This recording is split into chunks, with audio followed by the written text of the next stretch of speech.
Welcome to Timelines, episode 159, the New Year edition. As we roll into the new year, we have a little bit different swing. So today on Timelines, we have Dr. Nicholas Hernandez, an artist from Laguna Beach, California. He's a recipient of the prestigious, now I'm going to mess this up, so he may have to re-say this, Lorenzo el Magnifico de Medici Medal of Sculpture at the Florence Biennale in Florence. Biennale in Florence. Interesting. That's in Italy, of course.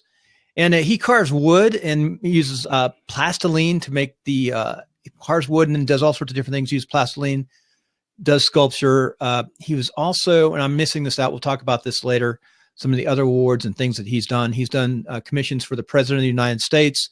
He's out of Laguna Beach, extremely well-known artist. A lot of elements came together to create Nick. But you know what? Nick is also very politically active, and he is on Meet the Voter. And so he's one of the panelists that comes on, and we're getting him into social media this year. I call you the secret artist of Laguna Beach because you're so well known in Laguna, but outside Laguna, you're in high places, but you're so secretive. I mean, you have no social media until we've been working on that now. So, hey, welcome, Nick, into the year. So what are the three things you think you did well this year that you liked? Well, one of the most important things, I think, is developing a platform for STEAM, which is an education initiative from the United States Department of Education. And it's a takeoff from STEM, which, STEM is the acronym for science, technology, engineering, and math. And STEAM, in about 2011, STEM has been operating since about 2008. And it's worked quite well when trying to steer our kids more into science. We have quite a void in our engineering and science with the kids who are graduating. Places like China and India are graduating 50 engineers every semester to R1, and we're importing so many engineers. So it was working pretty well. But then in 2011, there was a conference of high-powered CEOs in Washington, and one of their complaints was that they were encountering a lack of creativity in their workforce. So they added A to STEM and made it STEAM, which is now science, technology, engineering, art, and math.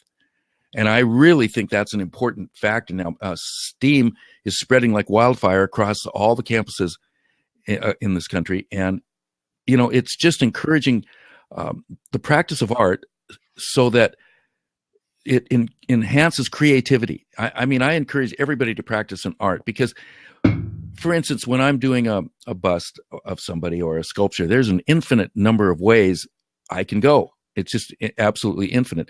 So you're dipping into this infinite potentiality whenever you do an art. And can anybody think of a career that doesn't require creativity? It's incredibly important.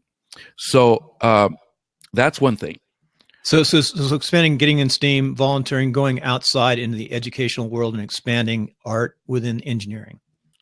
Well, within every facet of life, it's really important to creativity is there's a natural urge in everybody across the board. Every human being has this very natural urge to express themselves in whichever way. And, practicing an art is a practice of that, being able to express yourself and being able to be creative with your life. And I think it's very nourishing and enhancing for anybody to be a part of creative endeavors. So, Nick, in 2015, I also know that you remodeled or developed a new studio in Laguna Beach, and that was a big thing too. Yeah, we're doing that. As a matter of fact, I get to move there January 11th. I'm really thrilled.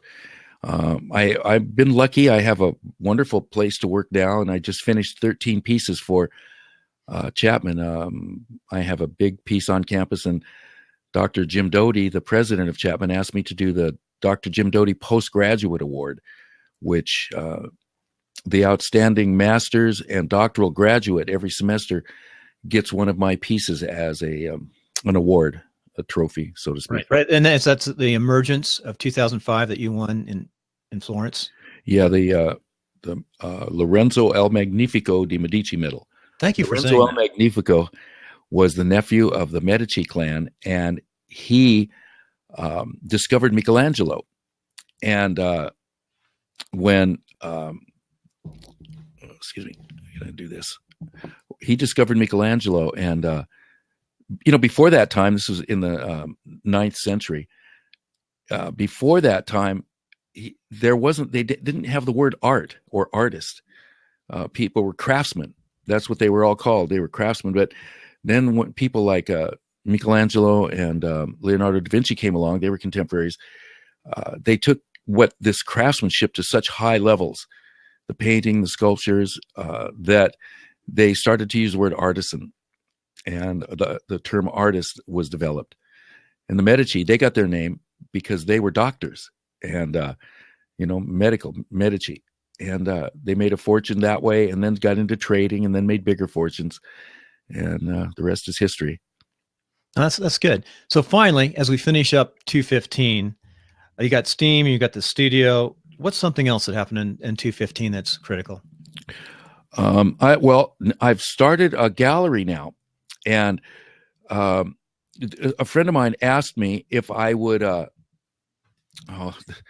This guy, interesting fellow. He has a music production company, and my son is a musician, so I'm, around a lot of musicians, and I was a musician myself at one point. But he came to me and he said, "Nick, I want you to be completely, brutally honest with me. I've come into this opportunity to do a gallery, and I've got some art, and I want your opinion." And I kind of looked at him like, "Are you sure you want me to be completely honest?" Because so much of the time I've had so many artists come up to me through the years and say things like, "Well, would you tell me what you think about my art?" And it's harsh sometimes when I have to cringe a little bit and say, "Keep practicing." It's not, that's not really what they want to hear. They want to hear that they're great.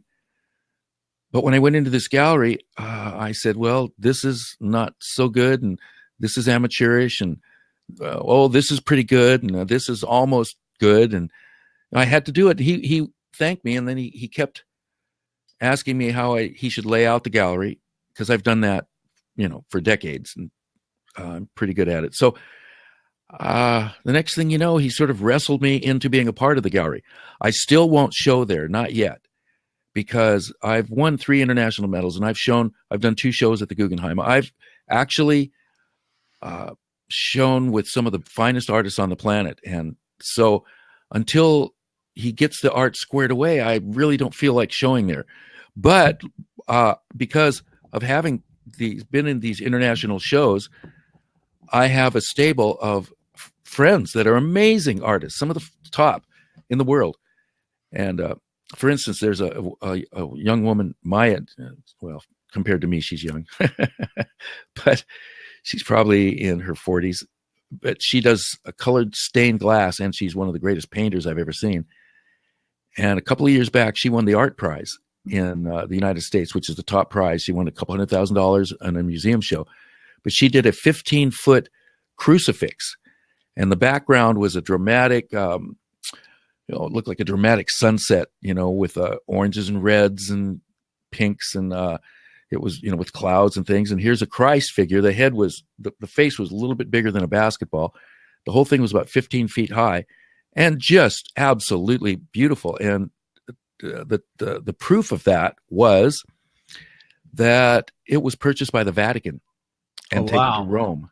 Yeah, I mean, they have the finest art on the planet, and so that's who I'm pretty much. I've shown with people of that caliber, and I don't want to back up, but little by little, I'm getting the old art out and replacing it with better art. And so maybe, we're going to do a soft opening in January 6th.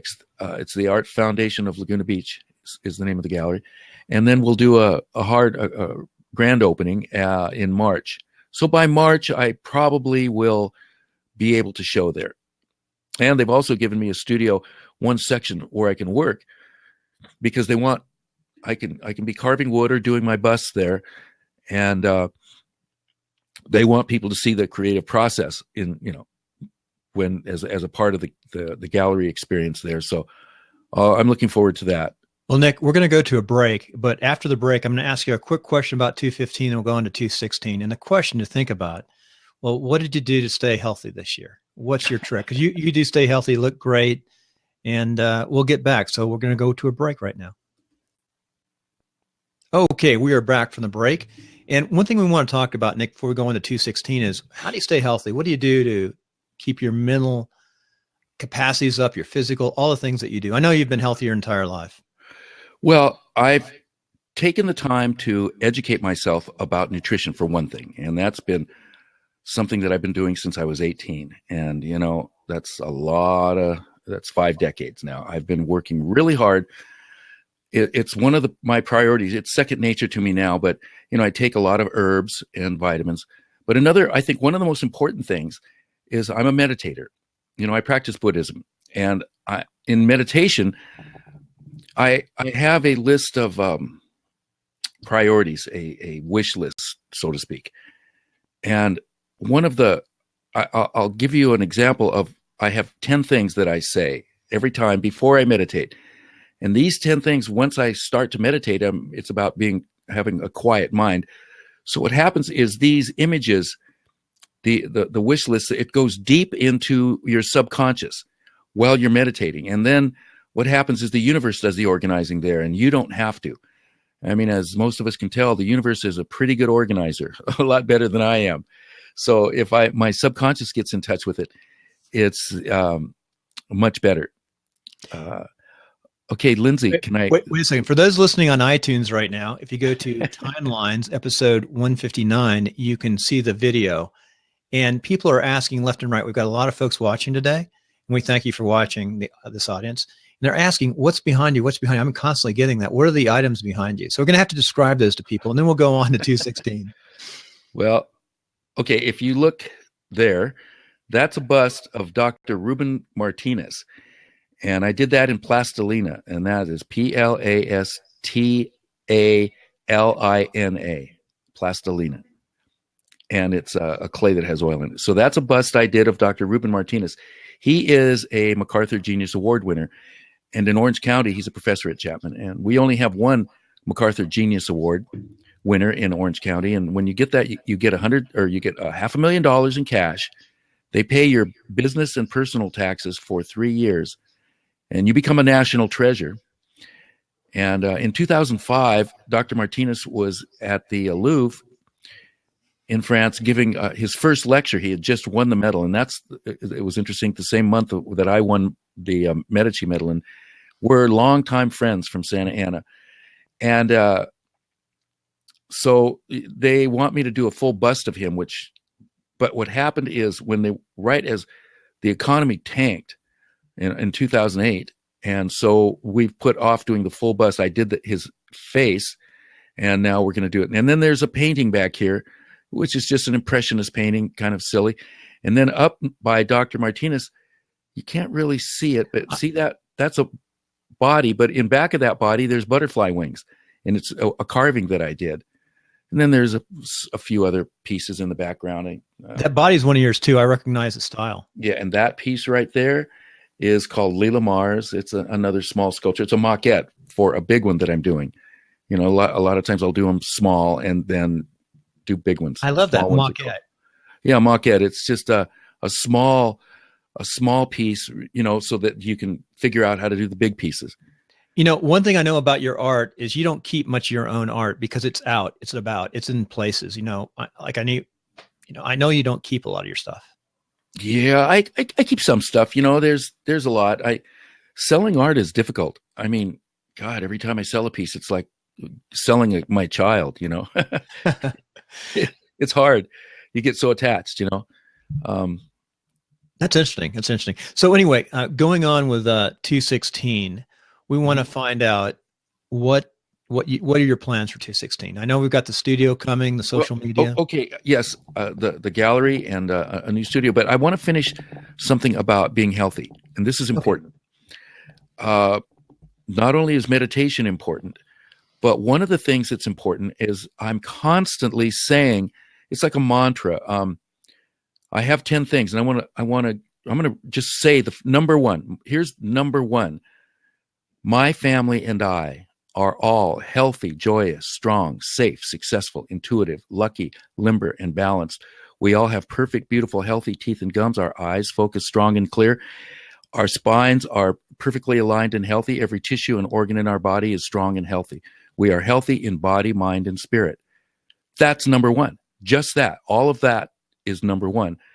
And that's the most important thing. And when I sometimes if I'm just idly, my mind is goofing around, I'll just come back to that and I'll say that. And I'll say it, several times a day, but mostly when I meditate, and then I say it before I go to sleep at night. So having a mindset and nourishing a mindset that it will keep you healthy, I think is critical to being healthy. It's a funny thing. My son and my grandson, even Susie, if they catch a cold, I've had 2 colds in 26 years, and they will hide it from me, because I will do things like, oh, good, I'm glad. I hope it hurts. I hope your throat hurts, because you know how to stay healthy and you know what to do. But if you're sick, then you've screwed up here somewhere. I mean, I know that sounds kind of mean, but you can develop a mindset to staying healthy. You can do that, and you can train yourself. And I think that's really critical to being healthy. Well, okay. Nick, that was powerful, and I get to re-listen to this, and it'll be up in a couple hours in iTunes. I'll break that down. That's super powerful, what you just said. That's we could do a whole show on that one line. Well, we'll have to do it later on this year. So on to 216. What are the 3 things? Okay, I want to develop STEAM Talks. We have a small business called STEAM Talks. I want to develop that, which is an initiative to do events around the STEAM concept. Music and art, but with engineering and math and science, things interactive. We're developing interactive exhibits. For instance, we're working with a team of engineers last year out of the Midwest developed a robotic hand, and probably a lot of you folks watching have seen this, and it can be made on a 3D printer.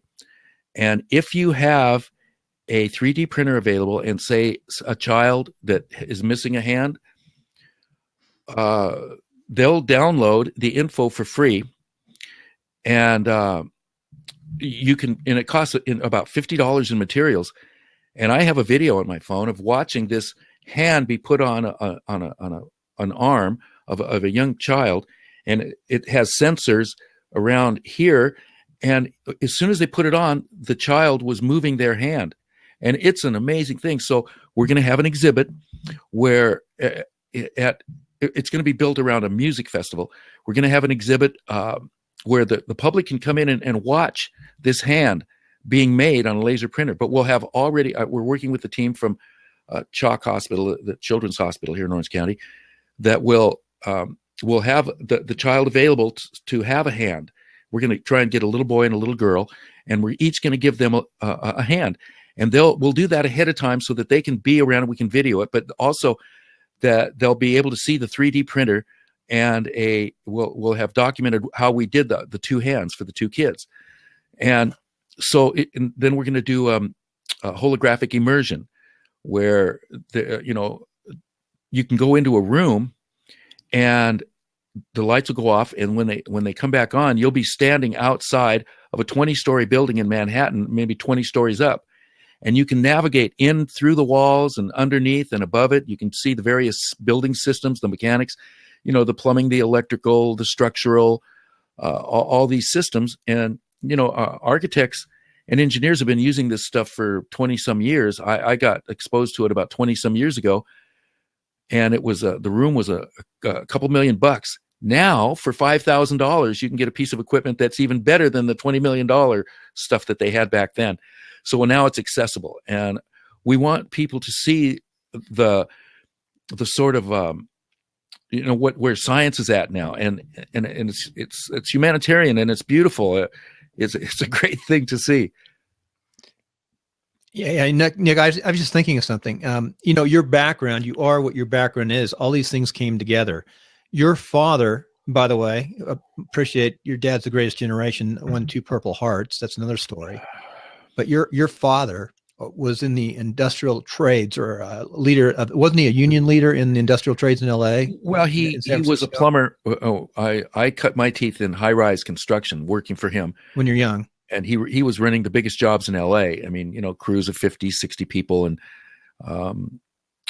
after he almost killed me by making me do all the hard stuff for about 6 months, he ended up giving me some of the finest training. I mean, I used to have a company, and we did equipment rooms for Marriott hotels.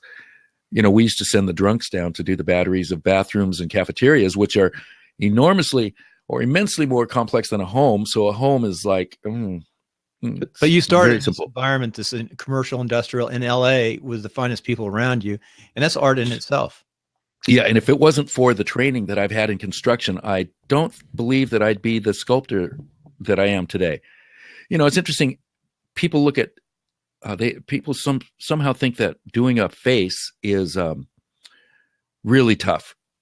And personally, I think some of the impressionist things I do are tougher, because if I took a picture of you, Bill, say 3 feet out and right even with your face, so I take a picture 3 feet away from you, and then one on each side and one in the back, and then I measure how wide and how deep your head is, and then I go down to the corner, get those pictures blown up to the exact size. Well, I have a set of plans now with calipers and sometimes a micrometer even, but I can. You can't really screw up. You can't go wrong. I mean, there it is. It's laid out for you. Now, on the impressionists and the minimal pieces I do, they just come from inside somewhere, and it's some they look simple. Some of the easy pieces I do, but they're not really. It's funny sculpting. I always, for years and decades now, I keep thinking the same thing. One of these days, I'm going to get so good that it's going to be easy. And I have never had an easy piece yet. Hey, They're Nick, all agonizing, With that, we're going to go to a break. Well, Nick, we're back after a commercial break. I'm that capitalist right wing. Now, I shouldn't say I'm the capitalist on the show of Meet the Voter. And, we believe we got to make a profit. So we're going to put those commercials in the iTunes slots. But that said, coming back, we're going to find out, how does the listener find you, get a hold of you? LagunaNick@gmail.com or at AskHernandez.com for Twitter. Yeah, Ask Hernandez. And that's what I want to see you. Nick is breaking into Twitter at Ask AskHernandez. Just ask that. It is no.com. But we'll have your website up sometimes. You know what? I'll put a framework of your website up with just a contact page where people can leave messages, something like that. I'll get that web page up for you. So one last question. Now, I know you're multi-generation. Before California became a state, before it became a country, then a state. And they were a country for 43 days. In fact, your family could have fought in a rebellion. Who knows? You never know. But why? They fought a lot. Well, no, they did though. If you look at the breakaway from Mexico and in Texas, and I don't know so much about California, but the Latino there are more Latinos fighting to break away from Mexico than there were Caucasians in Texas, at least. I don't know about California. But Nick, why do you call yourself a Latino, not a Latino, but Chicano? Chicano. That's an older word. I haven't heard that for a long time. The Chicano. Yeah. When people, I hate the word Hispanic. One of Nixon's aides came up with that. Where is Hispania? It's just a word that somebody says. But I can't say that I'm a Mexican because I'm not from Mexico. Born and raised here. A Cuban artist. Oh, okay. Somebody put up. I love the things that people are putting up. That folks on iTunes, you're missing out if you don't get into Blab and get to see some of these live. I love the live presentation. Great. Yeah. So the word Chicano, it means Northern Mexican. That's Mexicans who were born and raised up here.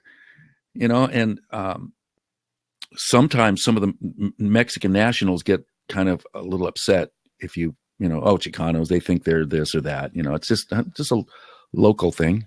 It's what all the Chicanos that I know, that I grew up with, call themselves Mexicans that were born and raised up here. You know, Right. even first generation from parents that were in Mexico. If they were born and raised up here, they usually refer to themselves as Chicanos. And that's an LA thing. I know you hear it in LA. That's one of the few areas that you really hear that. I haven't heard a lot. And for what it's worth, really the transition in the California, at least, is they've gone away from Hispanic into Latino origin or something of that nature. Well, Nick, that's a good way to finish. Kind of interesting discussion as we go into, you can go over into Meet the Voter, meetthevoter.com and see Nick on his political side. And that's how we got him in, by the way, to this social media more, because we've been trying to do this for about a year and a half, get you more involved and get you more noticed with the social media realm. Yeah, it's time. I've been doing the, you know, it's funny in Laguna, there are, you know, it's an artist town, and there's a lot of artists that make more money than I do, but none of them have made as much history. You know, I've won international medals, and I've been in the White House. About to be in the White House a second time. And, you know, I've got to travel the world. Art is an amazing thing to pursue. I've never really thought about being an artist. I never thought I was going to ever get a doctorate. When Chapman picked up my work, and then I started doing lectures there. And, you know, I have 4 pieces on campus. That's more than any other sculptor. And I was trying to get the nerve up to ask Dr. Doty, the president, he's the one that bought my work, and he's been backing me, if I could maybe get some life experience and just get a bachelor's degree. And one day I got a letter, and I didn't even open it because I was in my studio working, and I had just done some judging on a prose poetry and an art contest for the Holocaust that we do for middle and high schoolers. Chapman has this contest, and I'm one of the judges. So I put the letter aside on my desk, and I worked until like 9 at night because they said that they were going to notify me about where I was going to sit in Memorial Hall for the award banquet for our Holocaust contest. And when I opened it, it says, "You've been given a doctorate." I just lost my mind. It took me 15 minutes to dial my son's phone number. I went nuts. Well, Nick, with that, we're going to finish up the show. We're going to open it up to the listeners. If you want to catch more of this, go to Timelines of Success episode 59. That's Timelines, or Timelines Netcasting episode 59. And you can watch the YouTube version of this as well. Well, take care. And if you want to, you can also go into the Blab. You'll see the Blab connection there, and the notes are on the right side. So you can see all the stuff you missed. You won't see when we pause it, though. Well, thanks, Nick. Oh, thank you. Hey, folks, we're back for the YouTube portion of the show. Oh, my God. Look what Rob got. That's oh, my God. He found it. Where did you find that? Emergence. So, Rob, you're amazing. And Rob, by the way, Rob is going to be on tomorrow, and I'm going to call him today. Oh, I like Cheech and Chong picture. I wonder if I hit that. Oh, I just opened that up. That's kind of fun. Yeah, you know, that's Dr. Jim Doty there and his wife. Doty, yeah, open that picture up. And then that piece is Emergence. Oh, and nice. That piece, what it is it's about the emerging American attitude after 9/11. So I'm going to when you see that there's some sadness and he's sort of like bent over, but you also see that there's massive strength there, and you do not want this guy standing up being upset, because as Americans, when we're frightened and angry, sad to say, we redo some horrible things. I mean, anybody does. I'm not blaming any, you know, our responses are often appropriate, but since we have the biggest guns, we can do a lot of damage, and you don't want that guy standing up upset. And if you notice the front of it, it's like he's bursting up. So anyway, thank you for putting that picture up, Rob. So Emergence was, when did you create Emergence? In 2004, when I was given the... Wow, he's finding all these pictures and shots. You're amazing. Wow. That's Obama. And the piece in back of Obama is called Meditation, and it's an androgynous piece. It's supposed to either be a man or a woman in meditation. Yeah, and I see the pictures there. You're talking about the pictures, the profile, like the ear. Yeah, using your instruments, just like you said. Yeah, and the Obama missed all of his sittings. So, I so missed all I this. downloaded must have been 150 pictures. I can see why. He's a busy guy.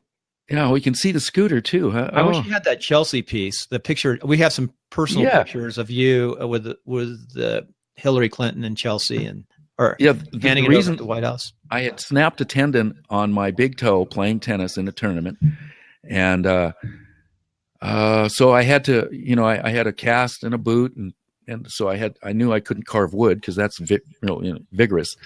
So I thought, okay, what am I going to do? I'll do a bust to take up the time while I was healing. So that's what that little scooter's about. No, I didn't see the scooter. Is there a scooter? Did I miss the scooter picture? Yeah, look in the Obama bust. Oh yeah, you're on a scooter. Right? That's right.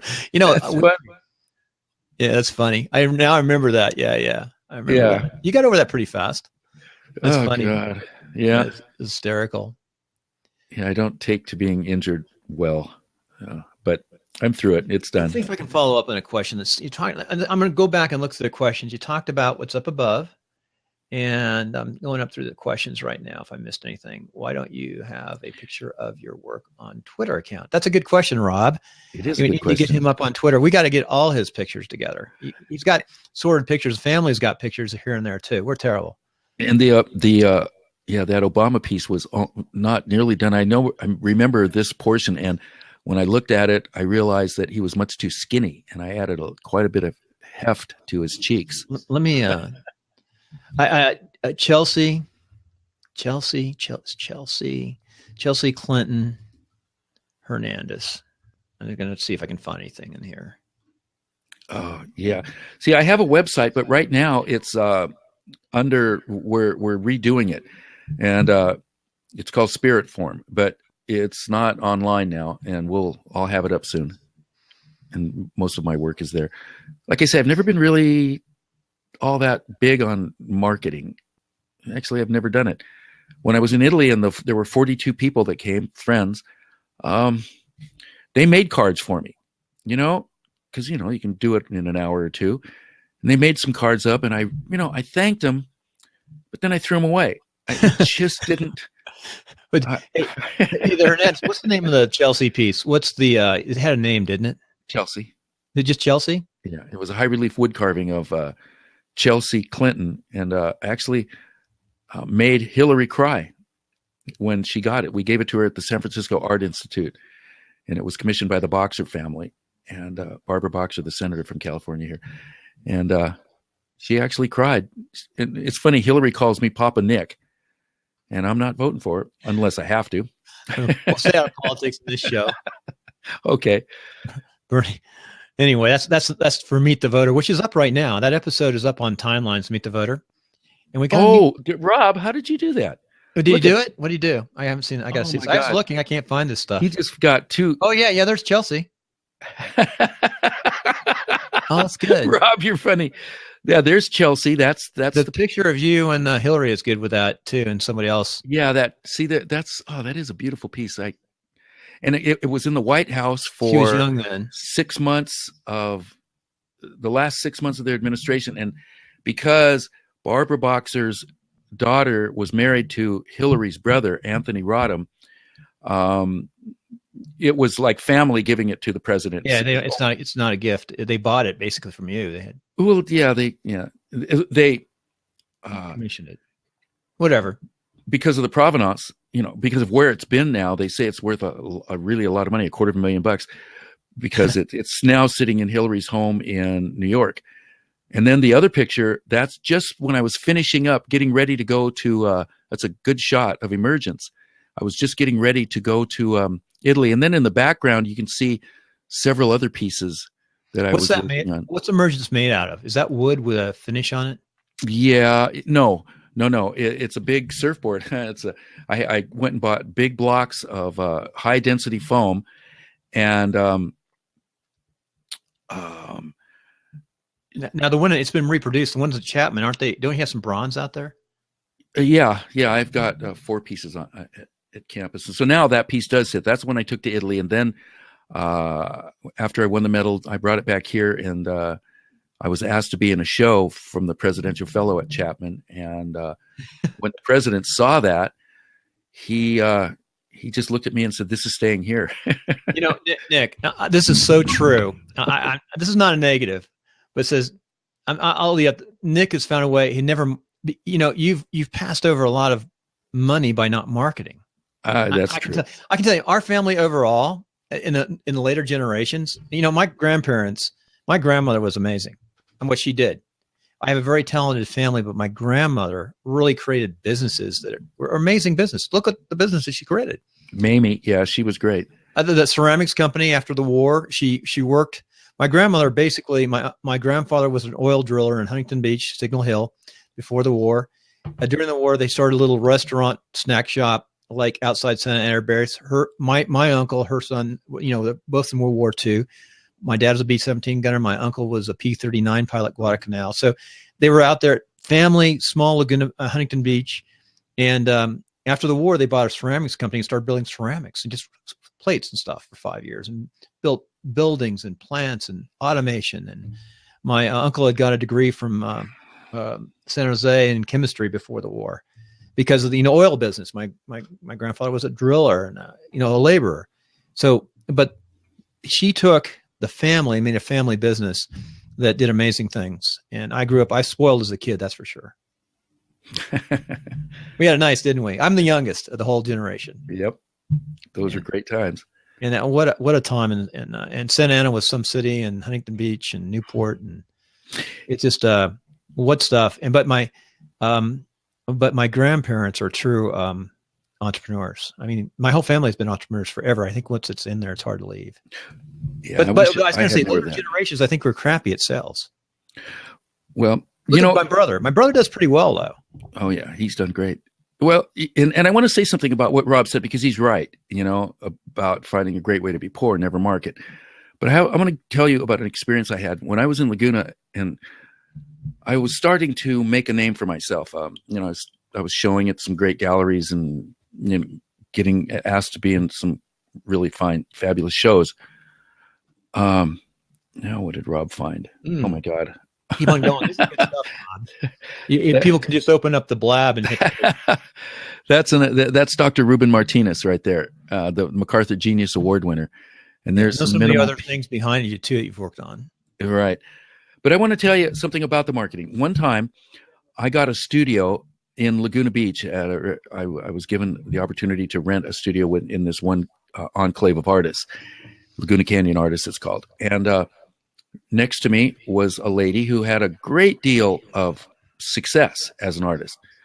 I wasn't thrilled with her work, but when I was visiting her one day, when I first moved in, she said, I spend at least half of my time marketing myself. I understand that. And I said, not inside, I didn't say it to her, but right away I thought, yeah, it shows. I think I know who the artist is. Into the work, and not into, because I thought she was actually rather mediocre. Is she the painter? Yes, she's a painter. Did I see her work in Santa Ana with you once? No, I wouldn't have shown with this lady, because she sold and she was very aggressive at selling, but her work didn't speak to me. And art is, to me, it's like a religion. It's sacred. I've been given a group of skill sets from the Impressionists, and I feel a strong responsibility to use these gifts to the best of my ability. And I make beautiful things. And the world would be a sad place indeed if people didn't make or do beautiful things. And I have had enough success. I'd like more. But I think it's time for me now to do more marketing and to get it. Nick, I believe in teams. I think people do better. In fact, go ahead. Rob did it again. Yeah, I saw that. One of the things that I believe in teams do so much better. And one of the problems that we all have, I think our roots all come from artists. Ceramics business was an art business that they mass produced, in the time. And so we have a lot of artists around us, but and we've done a lot of things, even running a business, building. I built houses in the 90s when I got the military design, build, construction, won awards, built a couple subdivisions. But I love designing and building our own little special projects on houses. And that's not a lot of high profitability. But marketing is so important. But what I think is you have to have marketing in a business. Now, you don't have to be the marketer, but you have to put people you know and trust around you to help you with that marketing. And you need to go and speak and talk more. Speak. And you want to travel, like you said. Well, yeah. And just the other day, somebody came into the gallery. As a matter of fact, when they did a film crew came in and did a commercial for another artist, an artist that I think is very, very good. I remember he told me he couldn't do it because they had a professional shoot going on. Right. Scotty Carter. He does some brilliant work. Well, he had a manager, and the manager had brochures and cards and all the things. So he wants to manage me. And I've turned away several people through the years that want to do that, but I'm thinking it's time. The work is fairly strong. That's Dr. Jim Doty, by the way, in between those two other busts. Mm-hmm. There's that one piece is called Meditation, and then that's Dr. Jim Doty, the president. That guy is famous. My God, he's climbed every mountain. He's climbed every peak on all 7 continents, including Everest. And he's run 20 plus marathons. And he is an economist. And right out after he got out of college, he wrote a template on how to handle billions and trillions of dollars. And that template is now used by every military and corporation on the planet. And he's one of the most amazing men. Oh, Rob. I like it. Rob's my buddy. I like Rob. I gotta get Rob's mindset in. Rob does streaming video back in DC and support and video conferencing, things of that nature. Yeah, this platform's got to be amazing. Amazing. So Nick, another thing people talked about earlier where you're green, I think those headsets fit you perfect. Oh yeah.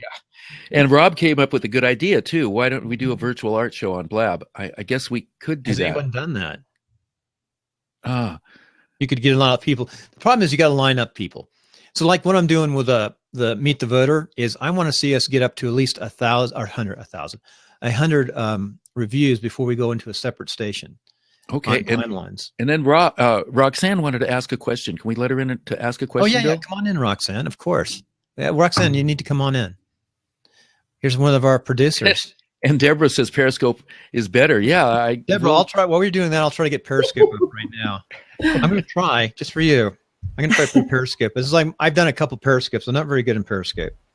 So I got to find it. My daughter, I need to know what kind of clay to buy her. She's made a pot, a little vase, and has a pottery wheel. Made pot. The pot hard. Sorry. She's made a vase. She got it when she was 9, and it's only made one because we can't find good clay. So what would you suggest she's 10 now? Well, there's 2 kinds of clay. Well, there's several kinds, but the one kind of clay for a wheel is, it can be fired. You dry it and then you can put it in a kiln and fire it and glaze it or like that. But plastalina is for making molds. And, that's a different, the one picture that Rob had up here of those 3 busts that's sitting on a table. I made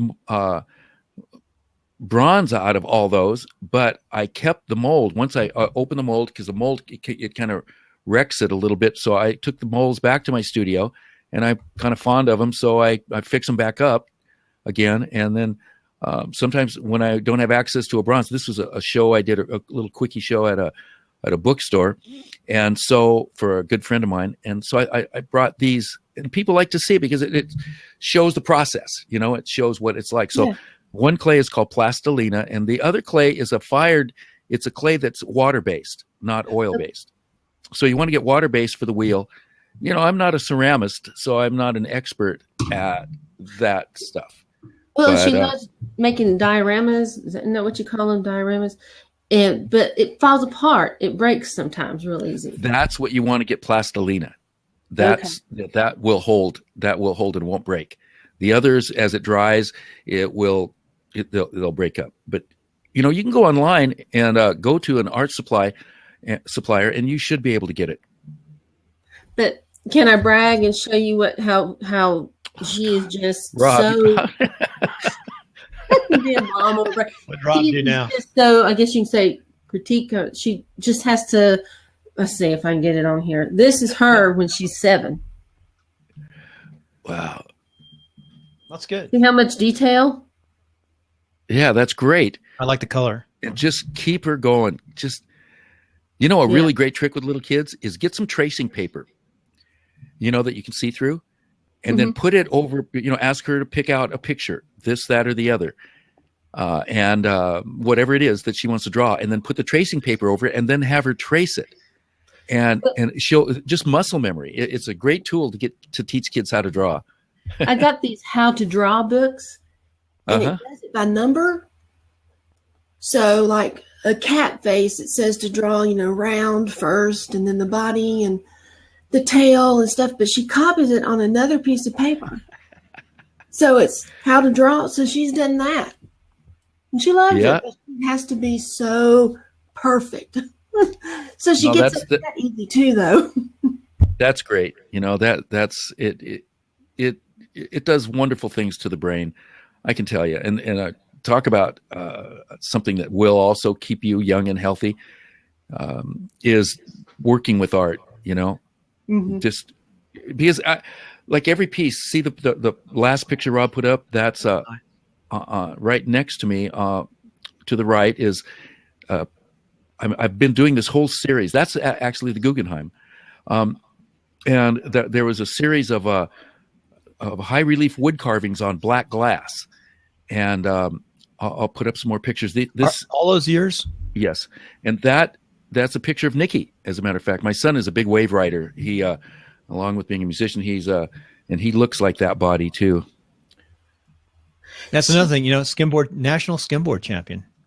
Yeah, she worked with wood too for a project. I love to carve. I love to carve wood. Wood is my favorite medium. I've always said, and there's an impressionist piece to the left, and a couple. It's not a great view, but that teak piece is the resistance of wood has given me my curve. That's a phrase I often throw out there because it's true, and I love wood. It smells good. It's very sensual, but it's. And it's hard. It's, wood is tough. She built a closet for a project on a book, Narnia. Excellent. Where the kids have to go through the closet to get to the other side. She built it and made little hangers with clothes to go through it. She did that, with Grandpa to watch her, but she nailed it. So she loves it. That's great. But I would have a question about the hand in 3D. Do you have to pick different sizes when the kids grow?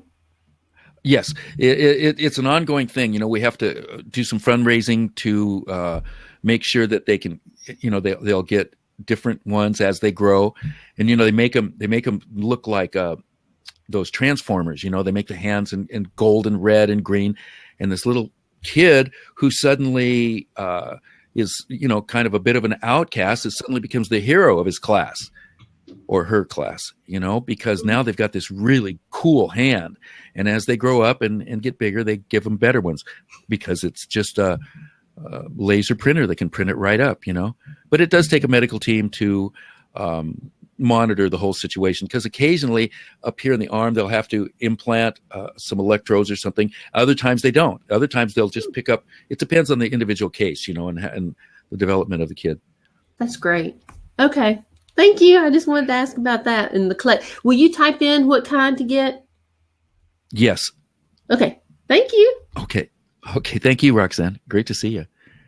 Hey, Rob, the picture the last one you put up of just my son there? That pose, we call it artistic segmenting, determining cutoff points so that it was a torso. And what he's doing there, it looks like he's posing, but actually he is also a tennis player, and I snapped a photo of him serving. So that's, one, how your body looks at one point in a tennis serve, which I thought was kind of fun. Yeah. Yeah. Where'd Bill go? Did we lose Bill? Well, I guess I'm by myself here. We're still recording. Thanks, Rob, and all you guys for doing this. Yeah, I'm back, Nick. Hey, also, okay. Deb's here. And Deb, you got to be happy. I'm actually, this is kind of cool. I'm periscoping. I'm sure no one's watching me though. I think it's on Meet the Voter, so I need to probably keep my periscope on Netcasting 101. Now, here's the problem. My company's evolved, and the name of the company, oh, there she is. I'll show her. It looks so cool over here, but I'm sure no one's watching.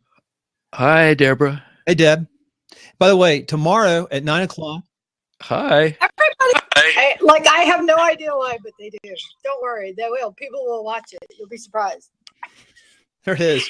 I don't know what I'm doing. I don't even know what channel it's on. I assume it's on Meet the Voter, I guess. Well, you have to. That's one thing I have to keep track of because I have so many Twitter accounts and they're all for different purposes. And you have to make sure that you go into your Periscope and you make sure that you are who you think. Okay, I'm going to stop this recording right now. This is live. We're going to finish this by the folks. We're going to finish this in like 5 or 10 minutes, this show, because I got to edit and get it up. Great show, Nick, by the way. So I'm stopping. Thank you. It's fun. And I'm going to encourage people to go to the site and, at night on your iPhone or smartphone. By the way, that's one of my things for 216. I wanted to get you into the iPhone environment. Okay. iPhone 6s Plus. You've done really well. Really happy with that Chromebook. Oh, this thing is amazing. I know we probably should be using something that works with the Chromebook, but the iPhone. So it says save to camera roll on here. Right. It says total viewers. Right. Right. And that's what's like the beauty of it for marketing is because then, like I said, you go up to your Facebook page and you need a Facebook page. Facebook is not dead, no matter what people tell you. Right. We'll get Nick set up like this too. You go straight up to Facebook because Facebook doesn't want links. You go straight up to Facebook, and then you upload to your YouTube channel. Then you get the embed link, and then, like for me, I use the embed link on I actually do videos on my eBay listings. Okay, it's playing right now. So what do I do? It's got an X and a pause. So what do I do next? Do I hit pause or play, or how do I get it out of here? Are you on the phone, right? I got the phone right here. I set it up. I did one. I don't even know what channel. Wait a second. Roxanne's up here. You swipe down. We're learning here. Hey, I'm going to go get a cup of coffee. Be right back. Okay. Oh, what swipe? Never mind. I was going to tell Nick something. I swipe down. Okay. I swipe down. Okay. When you swipe down, you should stop broadcast. It says no one you are following is live. It says timelines interview. That's kind of cool. How did it do that? Meet the Voter. So it is on Meet the Voter.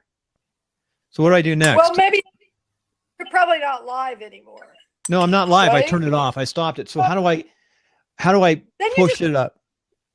Then you just go to your camera roll. Okay, then you have to upload it from there. To Facebook or YouTube. Got you. So it's a manual thing. You have to physically upload. So it is on camera roll right now, right? Yeah, right. Then you just treat it like any old video. Okay, I want to get out of here. So I want to exit. I want to come on Netcasting 101. So to get out of here, you told me you sort of have to have the system in front of you. You got the TV, the little people. I guess I go to the people, and I log off up here. Oh, it was on Meet the Voter. It was Meet the Voter. Going at once. Hmm? I usually have 3 or 4 devices going at once. I could bring it up on my iPad. So if I go to, it says share Periscope site. So I'm going to log out. I'm going to log out of here. So I just logged out. So it says log in with Twitter. Do I need to go into my Twitter account and log in there first? For having a business called Netcasting 101, I really should be more proficient at Periscope. Right. Yeah, really, seriously, for branding, Blab is great for conversations and interviews and so forth. But Periscope, I think, for individual branding, because it's not going to be a group thing, Well, next week you're going to have an audience, but it's going to be you, just you, and your audience. So it's much better for branding and marketing, I think, than Blab. So it logged me back onto this. So I'm sort of seeing this now. So I'm going to try to log off again.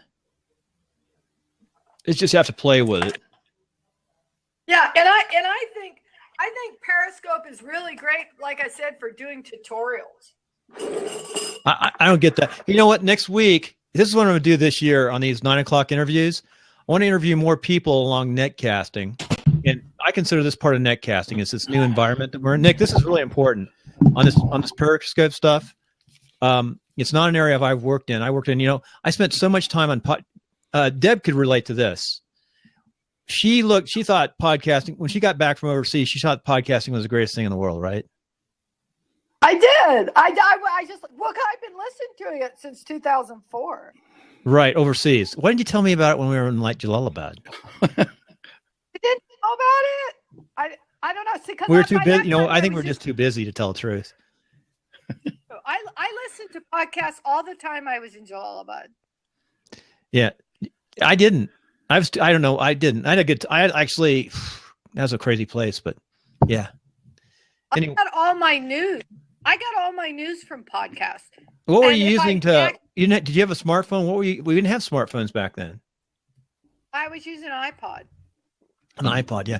So everyone knows Deb was it's like a public affairs officer. Nick can come back in, a PAO for the State Department and on expeditionary forces assigned with my group to do civil military operations in the greater Jalalabad N2K. The first ever, by the way, to ever be embedded.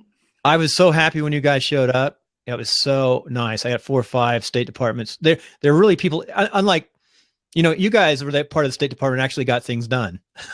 Well, yeah, that was it. But I think I'm not following it, but I think maybe we've got that whole thing has died, because one of the reasons why I'm so cynical and I don't bother to do anything anymore is because everybody knows that we need interagency coordination. It has any incentive to do it. Yeah, we have such neat stories though. Okay, I've got to repeat. So, Nick, I think you're up on 2 right now. Yep, I'm up. Yeah, Nick was up. Nick, you've got 2 windows open, I think. No. Okay, it's gone now. I just thought sometimes that happens. I don't know why. So yeah, I do agree you should do Periscope and Blab. I just think that Periscope is better for marketing. I was just rude. Yeah. I wasn't saying Blab. So I'm going to try to get out of this again. So basically, I'll just play with it. I'm going to try to come on Periscope right now. But I agree. So next week, you're going to dig out your microphone so we can do one of these blabs. Come up, and sometime next week at 9 o'clock, because we're going to get Pyrex. The good one is Rob Hicks is going to be up tomorrow. He's already taken off. Oh, he's still up there. Yep. So we're going to learn all about Rob Hicks tomorrow. We'll learn about you next week because I got the rest of this week filled up. But I'd like you to talk about Periscope. This is what I want to try to do hard and heavy in January. I want to get a lot of experts on Periscope. I want to get a lot of experts on Twitter on. I want to interview these people who are experts in these social media fields. You know what my little test is going to be? I'm going to see how well the show proliferates, from there tweeting out and doing things. And I just with thinking about what Rob said, we could do with Periscope a show at the gallery. Yeah, absolutely. And then I could actually we got to get you one of these. Oh my God. Yeah. How do you dig these up, Rob? Look at that. Cool, Nick. This is like less than $20. This is a little thing I can turn it on and off. I can freeze it. Another little stand here. This can go on top of a tripod or anything. This. You can put like a oh, nice. Still didn't crack it. Yeah. Must have been made in China.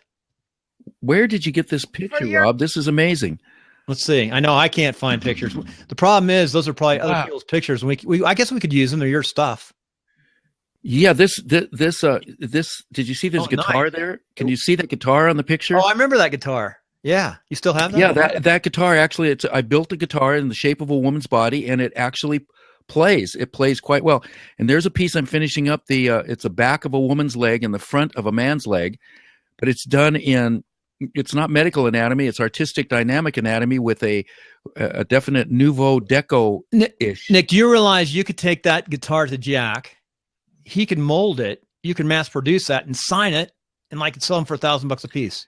Yeah, and well, Lenny Kravitz tried to buy that from me for a lot of money, and I wouldn't sell it. I know you've got, and you sell your stuff for a lot. I know I've talked to Nick about reproducing, do sort of mass production, signature limited version. You take that to Jack with his technology, and you get the strings right, maybe a little wood. You could produce that and have a limited edition. Yeah. I have a company called Goddess Guitars. That's what I call, and I've designed the headstock and the whole thing, and it's been played by very famous guitarists. It's a concert level instrument. The thing, I had the world's best guitar maker fit the neck and the electronics, so it plays. That's the other part of the story. You know, through Nikki, and you were with Willie Nelson, with Nikki, right? Willie wouldn't stop, but with Periscope, we could go. I could set up the studio, and we could show everything. So I got it, Deborah. This is a great idea, and Rob, thank you. See, we got the team right here. Yeah, and we can promote you. We can. Then I could feature each piece and give a chat about each piece. People. Yeah, that's the beauty of Periscope, because it's you and the audience. Yeah, that would be a really great thing, Bill. And Rob, because that would be more. Deb's the one who came up. This is Deb's the Periscope. Oh, Rob too. With the idea of marketing, and then because the gallery I'm setting up is, I'm gonna have it. It will be beautiful soon. Yep, Goddess Guitar. That's what I call it, the Goddess Guitar. Wow. You just need to get production going, and you've got Jack there with the production side. Yeah, and I've got a guy. I have an investor right now who wants me to do. I've got several designs for these guitars, and they're all quite beautiful. They really are beautiful. You realize Jack has the technology to do that. Yeah. Right in your backside. Yeah. One of the top guys in the world. Yep. In the molding and stuff. This guy in Raleigh too, Zion. Really good. I'm trying to log off actually. So I'm trying to log off. It says edit, done. Who knows? This Periscope looks easy. Amazing. I haven't taken on Periscope. Well, I think, like I said, I think I've told you this by 10 times, and she really ought to some kind of commission. You want to get Kim Garst's replays on Periscope. Just go into Periscope and look for replays. Maybe she want to come on iTunes. Does she have affiliate accounts? So the capitalist is coming out here. She probably does. Yeah. That's the way. One of the way in netcasting to make money is you interview people who have affiliate accounts, and then people come to your website, use the link, and you get a little bit of money. Yeah, and that's really the way you use Periscope is you like I said, I think I explained to you yesterday. The big thing with Periscope is doing giveaways for your marketing, because people interesting. If they know you're going to give something away, it doesn't have to even be anything. It might not even be tangible. In Nick's case, it might be, I will come and talk to you about, whatever, and a consultation. You could give away a consultation. Yeah, I love the idea. I just love the idea. That's great. That's what you do. I mean, and people really love, one of the very best things for social media is showing. I mean, the reason people like Periscope is I'm never camera ready for anything. They don't care. They want to see like the real you and the real where you hang out, and periscopes of your studio and periscopes of whatever you're doing. Those things are not that, like, Periscope is platform for that. Blab's not the right platform for that. Blab's a great platform, but it's better for discussions. But Periscope is when you want to connect what you're doing personally with somebody else. And that sounds fabulous. That sounds just really great.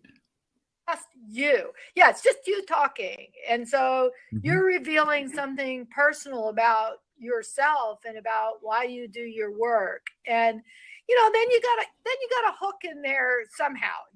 I mean, maybe it's the way you maybe you do a whole series of periscopes leading up to the opening of your gallery. Like, here's where we are in our gallery. This week we're, you know, putting in the steps. We're hanging up the pictures.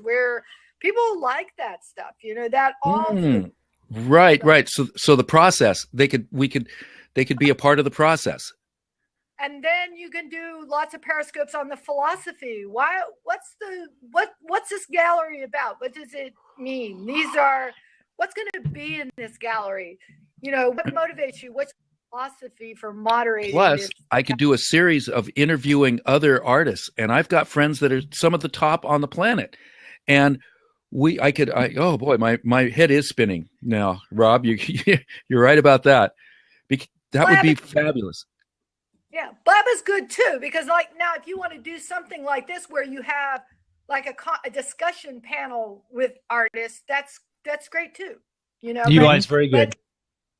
But the Periscope is more of a one-on-one thing, and it brands you as as an individual. Wow, because I can think of a half a dozen amazing studios that people really don't have access to.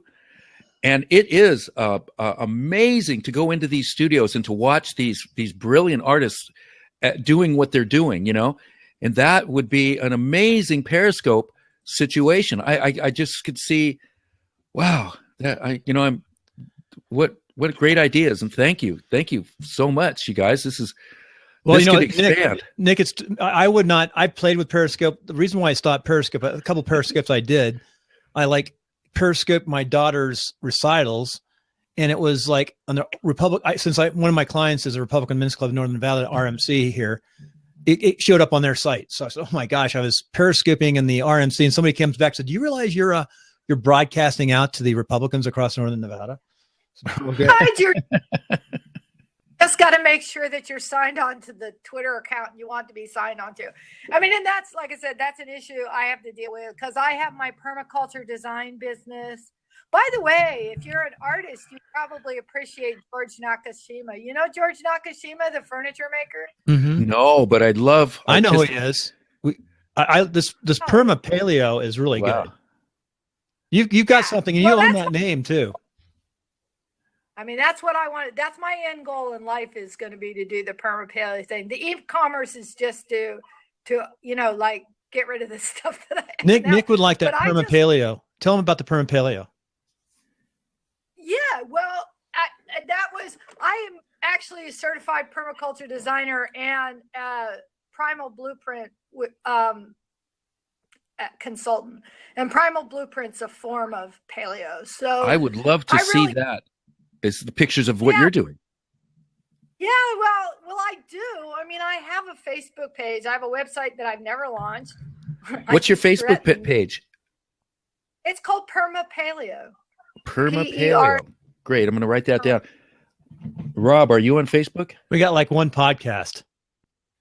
I guess still have the second one. Didn't we? We got two. Did we put up two? I can't remember. We're both busy. Your mom passed away, I know, was getting sick, I think, at that time, wasn't she?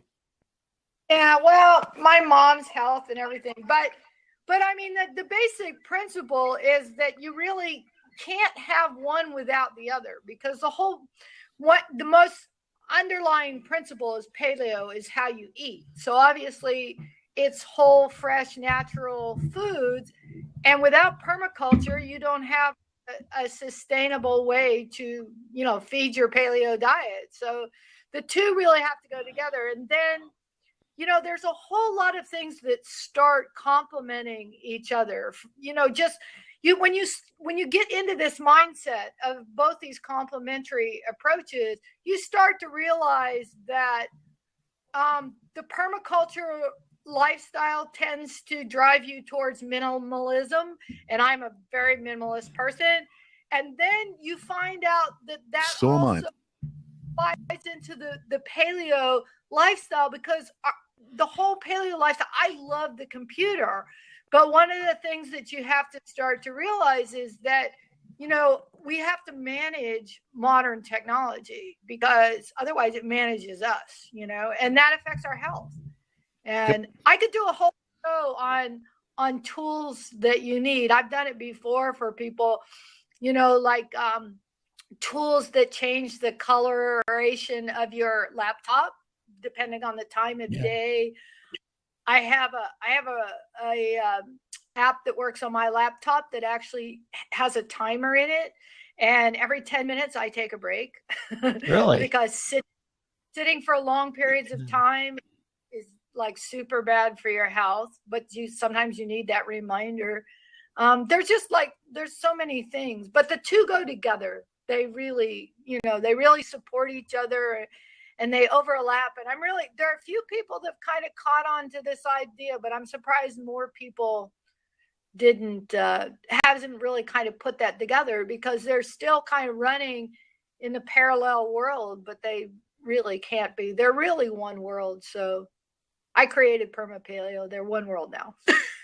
Great. That's great. Yeah.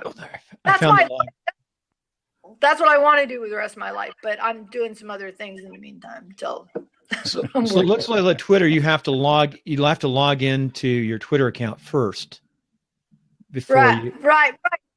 On your phone. I don't know how you have your Twitter set up on your phone, but I have all of my Twitter accounts set up on my phone so that when I go into Twitter, I can pick the account that I want.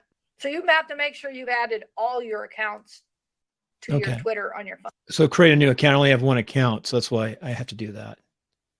Yeah, do all your Twitter accounts into Twitter, and then when you go to log in to Periscope, it's going to ask you which Twitter account you want if you have more than one. So I should be Bill Conrad in each one of these accounts for name? It's just up to you. It depends on, you know, how you want to be marketed. How else would you put, if you have a bunch of Bill Conrads, like one's Meet the Voter? I'm logging in right now, Netcasting 101, which is a fairly new branding that I'm using. You can do your username as Bill at Netcasting 101. So it says, hi, what is your name? Bill at Netcasting, or Bill Conrad at Netcasting 101? Your display username is Bill at Netcasting 101. If that's and I got Podcasters Home too. Okay. So I put Bill, I got you. That's very good advice. And you can go back and change this, I take it? Hey, Bill, I'm expected at the gallery. I was expected there an hour ago, so I think I better. Oh, no. Thank you, Nick. Tomorrow at 9:00, Rob Hicks is going to be on live. Great. I'll join. In the back, once we do our interview, by 9:40, if you want to come on and just talk to Rob and ask him how he's doing all this magic and what he's up to. That would be great. You'll find more. And I'll have this up on iTunes, in a couple hours. Okay. Well, thank you. It's been a pleasure, and boy, really gave me a ton of ideas. So thank you all so much. And Deb, I'll see you all soon. And Deb, if you can stay on for a few minutes, I'm just going to a couple more questions and we'll finish up. Bye. Thanks, Nick. I'm going to finish the broadcast since it was your show. And thank you for doing the timelines. Very good. And Deb, stay on. Thank you.